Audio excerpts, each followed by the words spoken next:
Hey there, friends, and welcome to the Define Success podcast. I'm your host, Bailey Guy. Join us as we empower you to turn your can'ts into cans and your aspirations into achievements.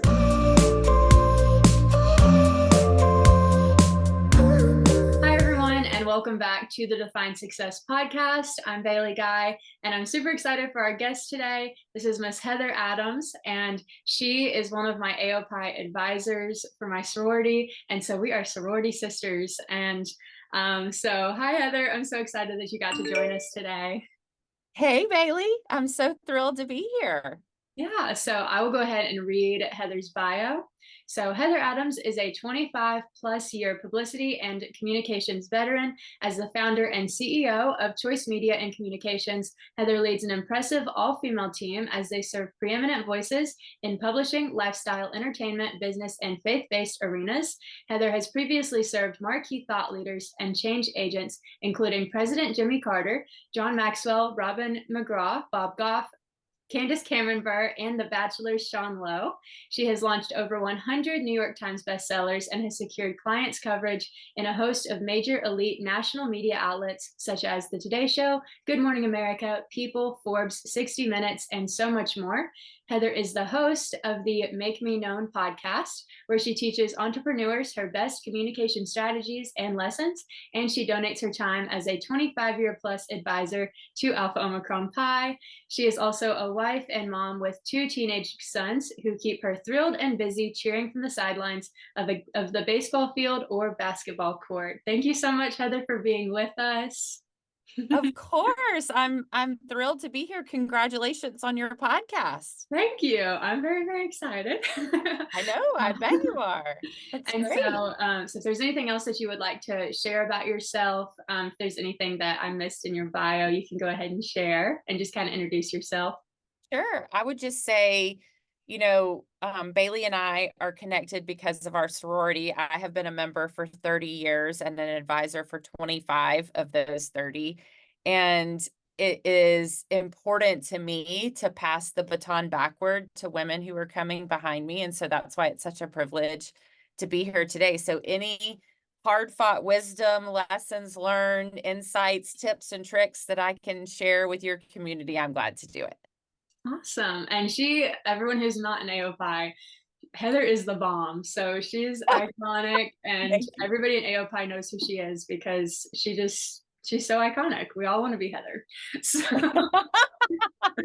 Well, thanks. I take that as high praise coming from 20-year-olds. I'm reliving my youth through you guys, and y'all are keeping me young. So I do want to start by talking about your company. And so that is so amazing, you being a CEO of your own company. And so I would love to hear what led up to you founding that company and what that process was like for you. Sure. I like to start back in how I got even into the industry to begin with. So when I was in college, I went to the University of Georgia. I studied journalism there. And when I graduated, I went into the PR field. And so I've been a practicing publicist for 30 years. And I did a host of different kinds of publicity jobs when I first graduated. And I'm sure, like a lot of you, wasn't exactly sure what I wanted to do with my life professionally and what the exact right kind of position, was. But when I was in college, I did an internship for the Georgia Secretary of State in his press office. And if you think of the TV show Scandal and Olivia Pope, that is the position that the press secretary was in, kind of that juxtaposition between media and the client. And in this case, the client was the Secretary of State. And so I was in that press office as an intern, and I was absolutely obsessed. And so that's where I really learned what the role of a publicist looked like, what the role of a press secretary looked like. And I figured that is what kind of role I want to be in, because it was so relationally driven and it was marrying those relationships with communication best practices. And I felt like those were two skill sets that I had. And so when I graduated from Georgia, I first went to work in government PR, and I did that in Atlanta for a period of time until I until I got married. And my husband, Matt, is from Nashville. And so I moved from Atlanta to Nashville when we got married, and I was trying to find a job. And I became a publicist at a Christian book publishing house. So it was the world's largest Christian publishing house at the time. And I became a publicist there. And it's really where I cut my teeth on working for major national media. My job was to take our authors and to get them on the Today Show, in the New York Times, in People magazine, a host of media outlets, but to get coverage for them and their book so that when their book came out, you wanted to purchase it, right? And so I did that for the better part of a decade and really built my career in publicity at that book publishing house. And then during the recession, I got laid off. So I was the head of a department. I had a host of people who reported to me. I worked on our biggest authors, thought leaders, change agents in the company. And I'll never forget it because I had taken our publicity team to New York that week, and we were pitching, all over Manhattan, all these different places. We're at Time Magazine, we're at Good Morning America, we're at Glamour Magazine, we were all these places, and we were pitching our newest catalog of authors and books to those major media outlets. I came home on a Thursday and I walked into the office on Friday and they let me go. And I was absolutely devastated. I had just booked a 6-week appearance on the Today Show for one of our authors and a People cover story for another. And then I get home and I get laid off. And I really, Bailey, went through all the stages of grief. Like, I'll show you, how are you going to do this without me? To, oh my gosh, I can't believe this just happened to me. Poor, pitiful me. To like, it was just like all these stages of grief and emotions and all of that. And so I got laid off on a Friday, and on Sunday, our number one competitor's CEO called me at home and she said, "We've heard what's happened and we'd like to fly you to Michigan. We need somebody to come in and overhaul our department in publicity, and we think you're the woman for the job." Now, mind you, I did not know this CEO at all, only by reputation. Like, we did not have an existing relationship. And this was our number one competitor of the company that I had been at for almost 10 years. But what that proved to me was the value of relationships. And so what I did is I flew to Grand Rapids, Michigan, where they're headquartered. And my husband said to me before I boarded the plane, "I don't want you to take your next step out of fear. Fear we can't pay our mortgage, fear we can't feed our boys." My boys at the time were 1 and 3. So we were like in the weeds with little bitty babies. And we were definitely a 2-income household. Like, it was important that I had a job that brought money to our family. Plus, I love to work and I'm good at work. So it was important to me to continue to figure out like what I was going to do with myself. So I flew to Michigan and met with them. And, it was like, if we didn't have at Thomas Nelson, the author, like we had Max Lucado, they had Rick Warren. We had Women of Faith, they had Lisa Turkhurst. Like, it was like whoever we didn't have that was a big name in the industry, they had. And so I said to them, I can do this job in my sleep, and I can come in and I can overhaul your department, and I can build you a world-class publicity team, and I can change the perception in the industry about publicity as it relates to your company. But I'm not going to move from Nashville, and I don't want to work for you full time. I don't want to be an in-house full-time employee. Here's what I'm willing to do. Here's what I'm really good at. And here are kind of my parameters. And Bailey, they agreed. And, just, a really short period of time after I got laid off, I all of a sudden had this new opportunity on my terms, making double the money that I was making at the place I had been laid off. And so I really learned the power of advocating for yourself.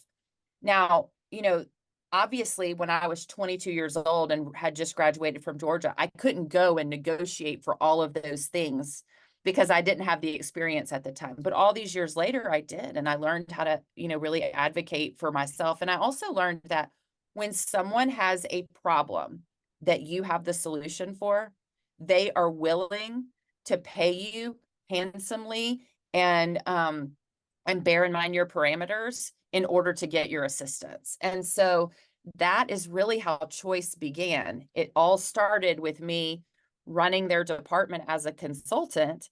And then that led to, after a few years, me launching Choice and building the team that I have now. Wow. That's really a story. Wow. And that really proves like everything happens for a reason too. Yeah, Um, absolutely. And Bailey, that was not something I was looking for, right? Like I had a great job that I loved, that I was good at. Um, and so I wasn't going out looking for that kind of opportunity, and God had different plans for me. And something that could really have been a pain point and devastating to me ended up changing the trajectory of my career, and in the best kind of way. mhm. Wow. Um, so you have two teenage sons. I So do. and you're a wife, of course. And so tell me a little bit about how you balance the work-life balance as running a company and also running a household too. Yeah, that's like the $1 million question, right? Is like, how do you do all of those things? Like, how do you be an invested mom and be at your boys' baseball games and also, run a multi-million-dollar business and also have groceries in the refrigerator and also, keep married to your husband of 21 years. It's like, um, I will say this, I don't do it all well all the time.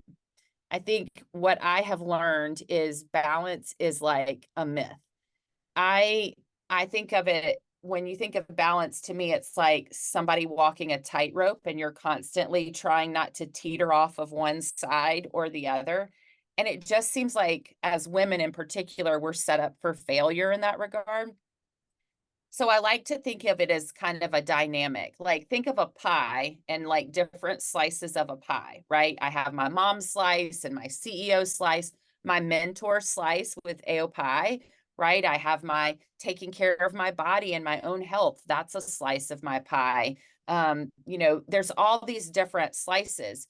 And sometimes the mom slice is 25%, and sometimes the mom slice is 50%, and sometimes the mom slice is 90%. It just depends on the season and what I'm going through, in that particular time. But what I like to do is I like to think of it, it I kind of have this like 5 non-negotiables that I've created for myself. So in my life, in different seasons, I have created what I call non-negotiables. So these are things that I fiercely protect, that are the most important things to me being the best version of Heather. So I'll give you some examples of like what some of mine are right now in this particular season. Now, mind you, like I have teenage boys, I'm running a business, I have 80-year-old parents I'm taking care of, I'm married to, that's different than like when my boys were little bitty babies. Like I was in a different season then, right? They can take care of themselves a lot better at 17 and 14 than they could when they were 1 and 3. But like some of the examples of my 5 non-negotiables right now are at least 8 hours of rest a night, drinking half of my body weight in ounces of water a day, paying attention to what goes into my mouth and how I move my body. Like those are just a few examples of things that like those are the best ways I take care of Heather, so that when Heather shows up to whatever role it is, she shows up the best way she possibly can. And when I'm not taking care of those areas, when I'm not drinking enough water, when I'm not resting, when I'm not connecting with my people, whatever those non-negotiables are in that particular season, I can watch how it affects every aspect of my life. So I would encourage you to think of what are the right 5 non-negotiables for me in my life right now. And then I like to walk through a little process. It all starts with P, and I'll walk you and your listeners through this, but this again has worked for me. And I learned this in my 40s. This is not something that I had figured out at 25 years old, but the first thing I do is I, determine what my priorities are in any given period of time. So what are those priorities? Then I like to plan those out. Okay, how am I going to make those priorities happen? Then I like to place them on my calendar. So for me, if it's on my calendar, it gets done. If, all you put on your calendar are meetings you have or classes you attend, I have on my calendar a weekly date night with my husband. I have on my calendar when I go to exercise at Garage Bar. Like those are things that if it doesn't get on my calendar, it's not happening. I put my boys' baseball games on the calendar. Travel that I have when I'm in a meeting for work, whatever it might be. And so I place it on the calendar because when it's on my calendar, it'll happen. So you prioritize, you plan, you place it on your calendar. And then the fourth thing I do, and I think this is where the magic happens, is you fiercely protect it. So years ago, when Matt and I started our weekly date nights, we put them on a Thursday night at a specific time. Well, if I don't protect that time, then I lose the whole intention of that being a priority in my life, right?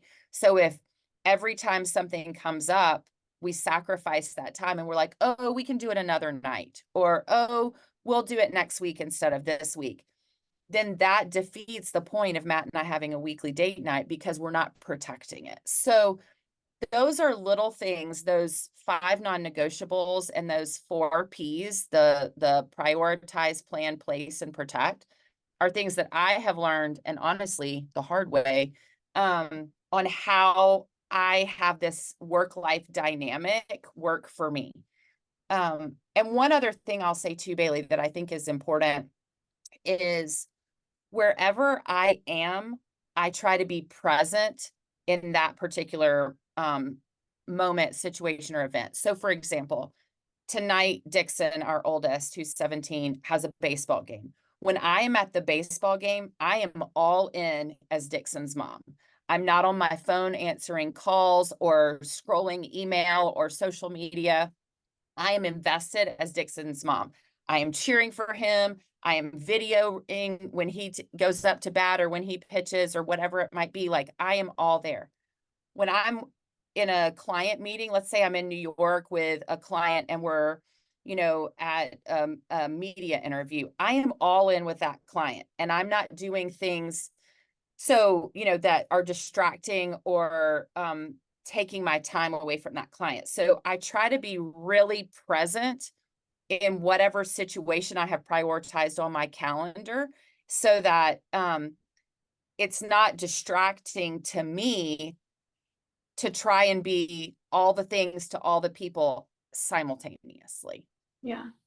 That's really good advice. All of that was really, really great. I like the protect as well, like protecting the things that are on your calendar, because that also like builds integrity with yourself, and then it raises your self-esteem, because if you're like always making promises to yourself and saying like I'm going to do this and then you don't actually do it, And you don't then protect it. Yeah. then you're going to stop believing yourself and stop having like that integrity and trust with yourself.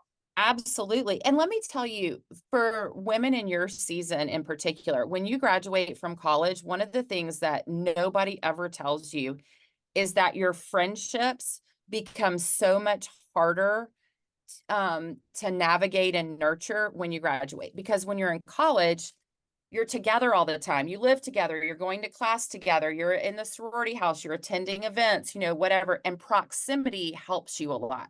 But when you graduate and you all go your separate ways, even if you're in the same city, you all have different schedules, different work, like all of that. And so you have to be really intentional about your friendships. You have to work at your friendships, unlike any other time in your life when it's all been, well, I'm going to see them on Thursday because we have a meeting, or, oh, we live in the same apartment, so I'm going to see them every day.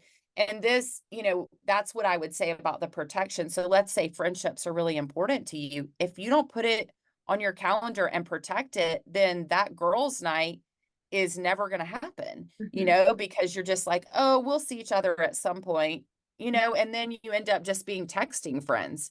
Yeah. And that's harder. So, you know, I think learning these things that it took me to my 40s to learn, I think if I could have applied them when I was your age, I think I would have been so much further ahead in what I was able to achieve and my own mental health and, you know, all of that. Mhm. I would love to hear what a typical day to day looks like for you, especially in your job, and what does that kind of take us to the schedule? Okay. I'll just give you today as an example. Yeah. So, we currently have an exchange student from Mendoza, Argentina, and he's just been with us a couple of days, and we're so excited to have him. But, so this morning I got up at 5 a.m. to get myself ready, do my devotion. I really like, I have a lot of delight in getting ready. I love to do my makeup. I love to do my hair. I love to pick out, you know, cute outfits and all that stuff. And so I pair my devotion with something that I delight in first thing in the morning. Um, get my boys up, get Ben Ha up, who is our exchange student, get them situated and out the door. Now, my oldest son, Dixon, drives, so he can take them to school. I don't have to carpool everybody anymore like I used to. So we get them all situated, get them out the door. Then I leave for the office. When I get to the office, it is, you know, amalgamation of all different kinds of events and meetings. And, you know, obviously I have things like this, like I'm doing podcast interviews, or I'm meeting with a potential client. I've met with 2 potential clients today. I had a strategy meeting with our team about clients that we already serve. I've got, when I leave this afternoon and move into the evening, we've got a baseball game for my son. And then I have an event in Nashville for 3 of my girlfriends in town that are also female entrepreneurs, that they're being recognized by a publication in Nashville. And so I'm going to a women's event this evening. So I won't lay my head on the pillow until late tonight. But that's an example of just, you know, I'm wearing the mom hat, I'm wearing the mentor. I had a call right before you and I got on this. I had a call with AOPI about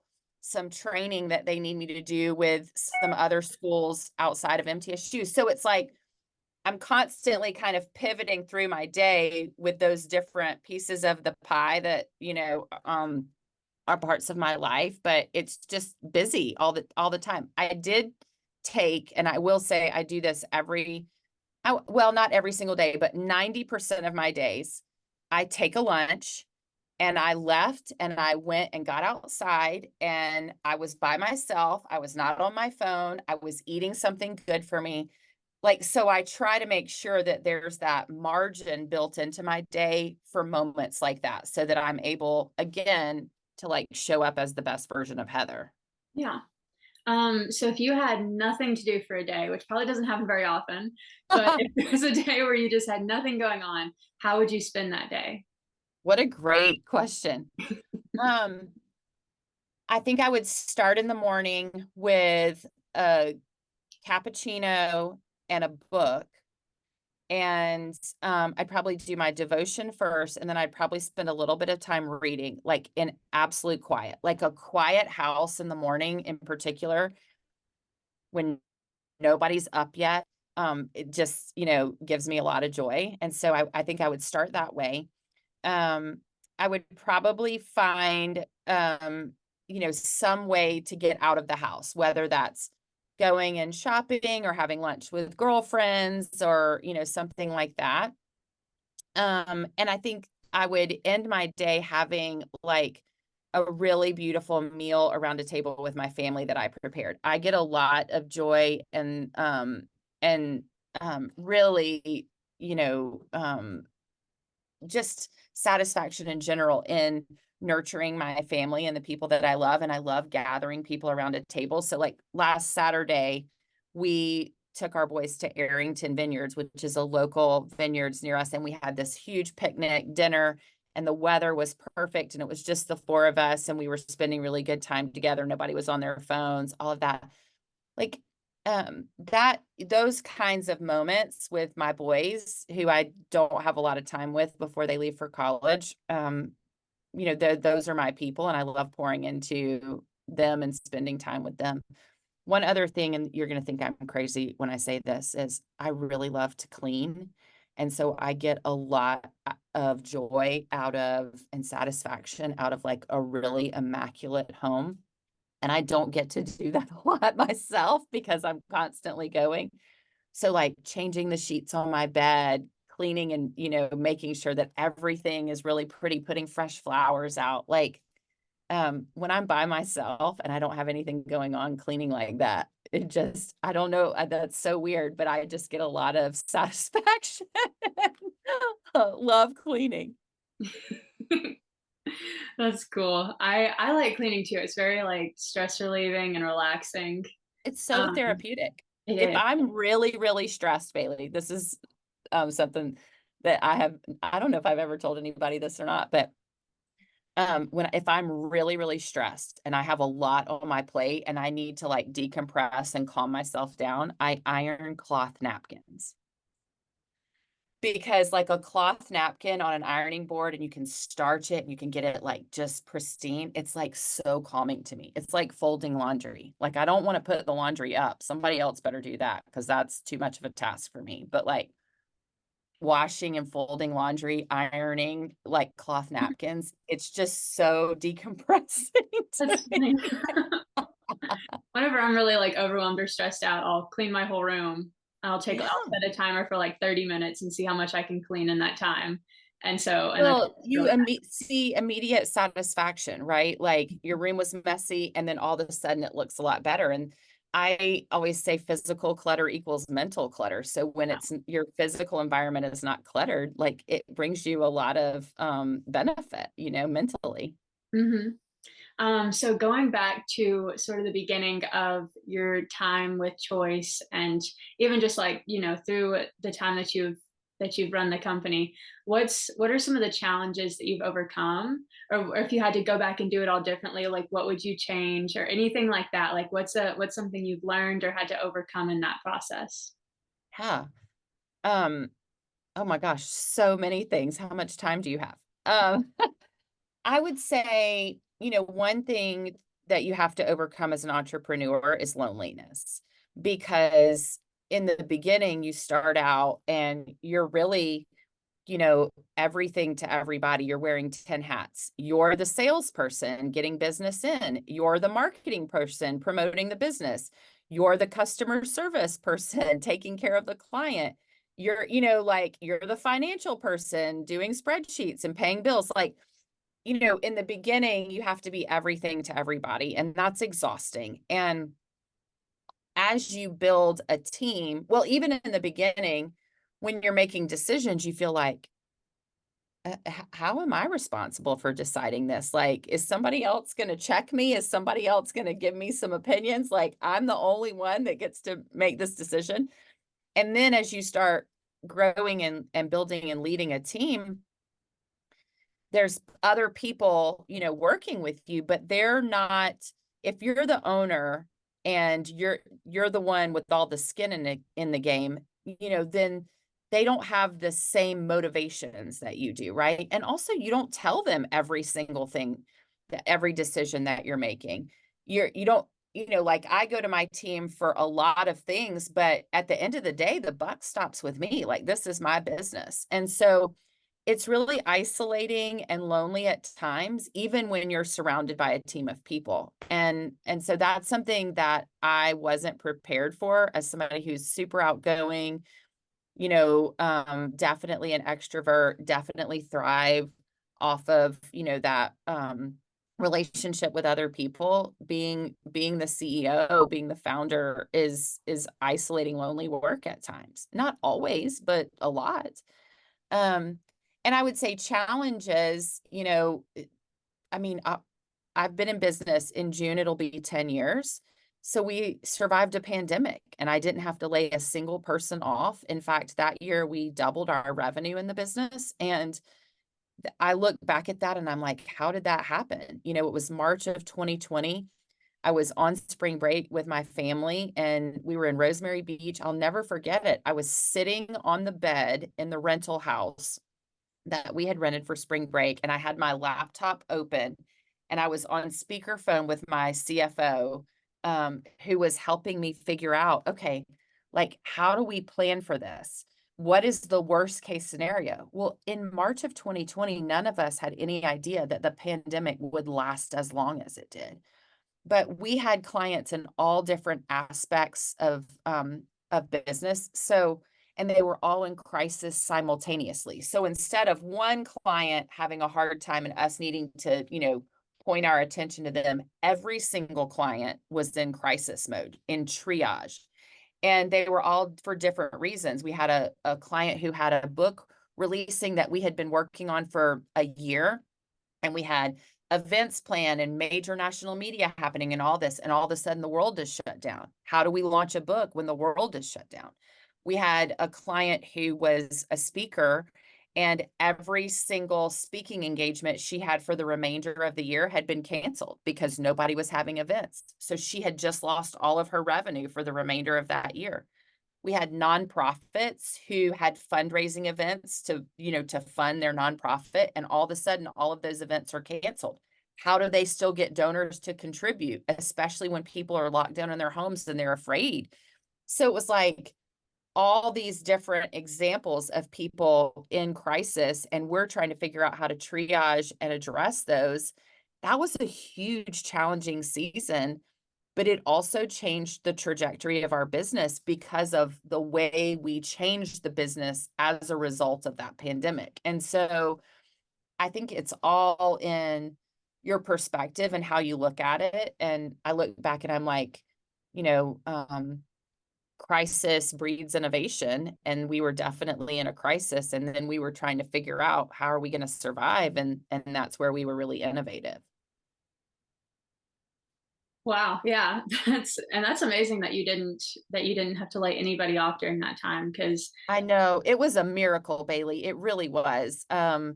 Because I employ a lot of women, and I mean, everyone I employ is all female, but out of everybody I employ, I have a lot of single women that work for me. And so I feel responsible for their mortgage as much as I feel responsible for my own. And so the ability to navigate that and not take away that, their livelihood from them.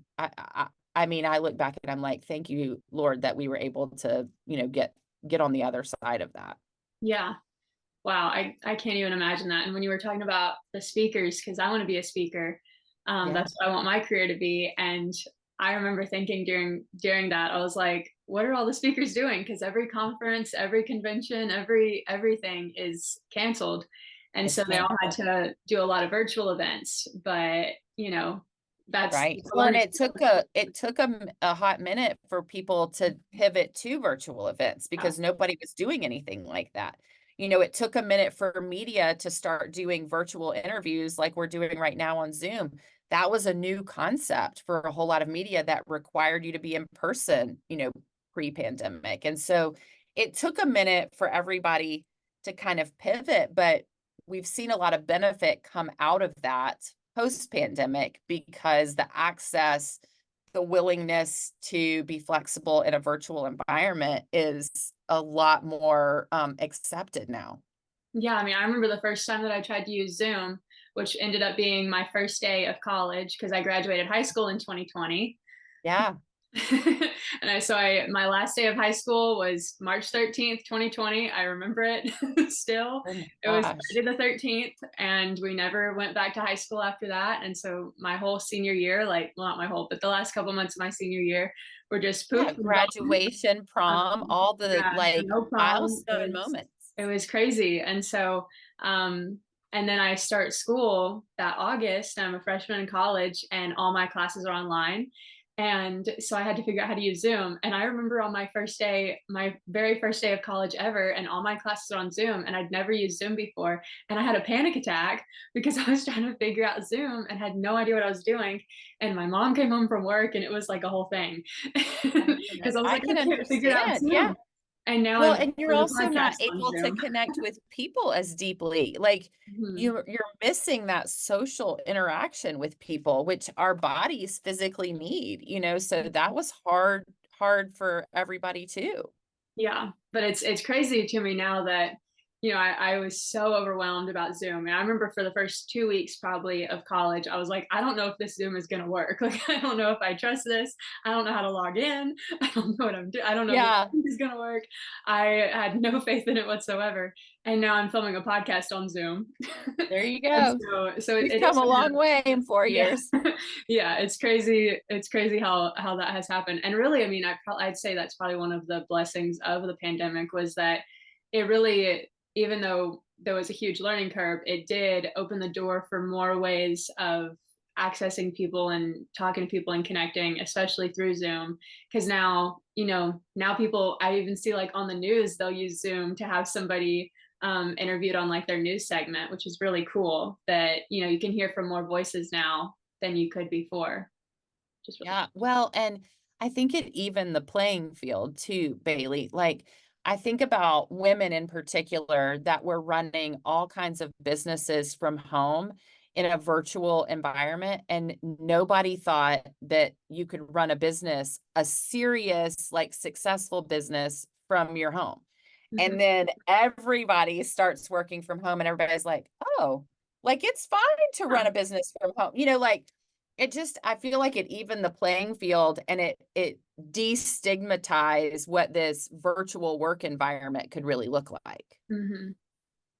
So I wanted to ask like what your advice is, what advice you would give to other women who are wanting to start their own companies like you did. Do it before you're 100% ready. I think so often, particularly as women, we've been conditioned to believe that we have to have every T crossed and every I dotted and every plan A, plan B, plan C, plan D figured out before we launch. If you wait, you will never start. And so do it afraid. Do it before you're 100% ready. I love that. That's great advice. Um, okay, so just quickly, what are some of your short term, as we're kind of wrapping up the interview? But I would love to hear some of your short term and long term goals for the next 5 to 10 years, or less or more, whatever your timeline is. But some things that you're working on now, and then some things that you'd like to see happen in the future. Yeah. Well, in the short term, we are pivoting and adding some new services at Choice that I'm really excited about.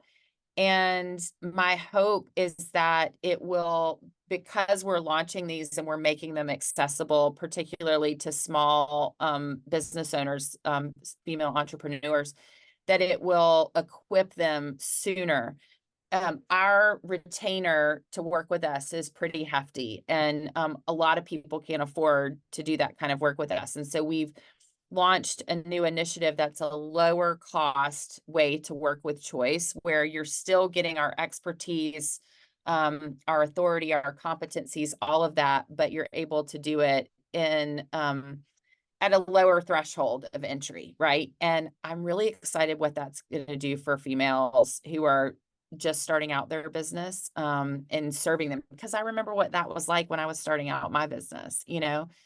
So I want that to go well. It's called the Choice Connection. We have a female entrepreneur and business leadership conference once a year called the Choice Summit, and that's coming up this at the end of this month. And I really, again, want that to be a tremendous success. We have really marquee, big name thought leaders and change agents coming to present, and I want that to be a really rich experience for our community.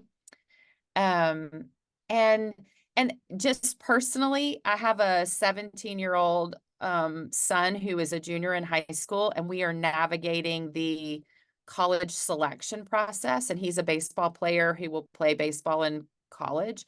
And so picking a college, you know this because you went through this yourself, is hard enough itself, but then you add the baseball component to it, and so it makes it, that much more difficult.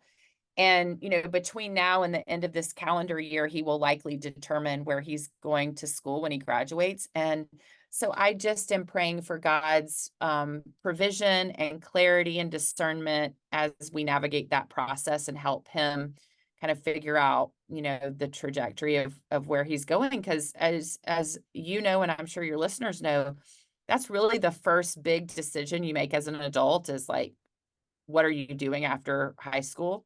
Whether that's college or a career or military or whatever it might be, but it changes, the path that you take for the rest of your life from that point. And so I'm hopeful for him that it's just a really great process and that it's really clear where he's supposed to be. Yeah. Well, we have one question left. And so since Okay. this is the Define Success podcast, I always ask at the end of every interview, how do you personally define success? Oh my gosh. What a great question. Let me think. I would say I think about what I call living in your sweet spot, which is that intersection of I'm really good at this and I love doing it, right? So if you think about it in any given day, all the tasks, all the things that you're responsible for in your life, what are those things that you're like, I am awesome at this and I love it? You look up and hours have passed because you're like in the zone, you could do it day in and day out over and over and over again because you just love it so much. To me, success is where you can be doing that 80 to 90% of the time. And you're really living in that sweet spot the vast majority of your life. And that could be across different aspects of your life. It doesn't just have to be your career. It can be, what's going on at home. It's how you take care of your body, but I would say, thinking about what lights a fire in your belly. What could you do all day, day in and day out because you're good at it and you love it? If you can lean into that 80 to 90% of your time, then you're really achieving a great deal of success. Yeah. Well, is there anything else that you want to say to the viewers? Any last tidbits or anything, any little nuggets that you want to add in as we wrap up? Well, I imagine that the vast majority of your listeners are women and probably women in the same season of life as you are. I would just share, gosh, if I could go back to that aged Heather, I would tell her two things. Number one, you are worthy. Don't let like culture's definition of what your life should look like be how you navigate through life. Really figure out what you want your life to look like and know that you are worthy and your story matters and you bring a great deal of value to the world. And the second thing I would tell that Heather is just calm down a little bit, like relax. Like I was so ambitious and scrappy and driven and like, just chasing after that goal and what I thought everything needed to look like in my life. I needed to be married by this age. I needed to have kids by this age. I needed to make this much money. I needed to have a corner office and a certain title and all these things. And driving after all of those things, I look back now and I'm like, not a single one of those things mattered. I was driving after the title and the money and the look of what my life should be like instead of what I really wanted to experience and the quality of life I wanted to have. And so I would just tell that Heather to calm down and have a little bit more fun. So those would be my two pieces of advice for women who are in the same season of life you are. That's awesome. And I totally relate to that. The ambitious, driven, like has your whole life planned out. I definitely feel like that. Yes. I already have Like my you're wedding just date picked out. constantly chasing the next goal, Yeah, like I literally have my wedding date picked out. I don't even have a boyfriend. Oh my God. Like, Well, I just hope he comes along in time. he'll show up when God's ready for him to show up, Bailey. I know I kissed a whole lot of frogs before I got to Matt, but One other thing I'll just say is I would love to connect with your community of women. If you want to follow on Instagram, my Instagram handle is Heather Dixon Adams, Dixon, Heather Dixon Adams. And if you'll follow me, I'll follow you back and we can stay connected there. But I just am appreciative of the time and the opportunity to be in front of your community. And I'm so excited for you about what this podcast offers from a platform standpoint and your ability to serve these people. Well, thank you so much, Heather. This was really just such a great conversation, and I really admire you and look up to you and just think you're such a boss. And so, although I think I've heard that you don't like that term, but well, I don't like the term girl boss. I like the term boss. Okay. Because we can be a boss without having to have the, girl in front of it. I've heard that. They're like, don't say girl boss to Heather. Oh gosh, you're not offending me. I just am like, we're all bosses. Like, we don't have to be a girl boss. Well, you are a #boss. So I think you're awesome. And so I just love getting to talk to you and just hear all of your advice. And you gave so much good information, especially the 4 P's that you were going over and just all the things you really, and the slices of the pie. Sometimes that's true. Like sometimes you got to be a little bit more of a college student, slice of the pie right now. And then other times more of the daughter slice. And so that's exactly right, Bailey. That's exactly right. So that's a really great piece of advice. It doesn't have to, it's not always going to be equal all the time. That's right. So that was really great advice as well. But thank you so much for your time and all of your information and just wisdom for me and for my audience and for all you do for AOPI. If you can't tell, I'm a big AOPI fan over here. So well, it's my pleasure and privilege. So thank you for having me. Well, thank you so much. And everyone follow Heather because she posts great content all the time and lots of advice on her Instagram as well. All righty. Bye, everybody. Bye.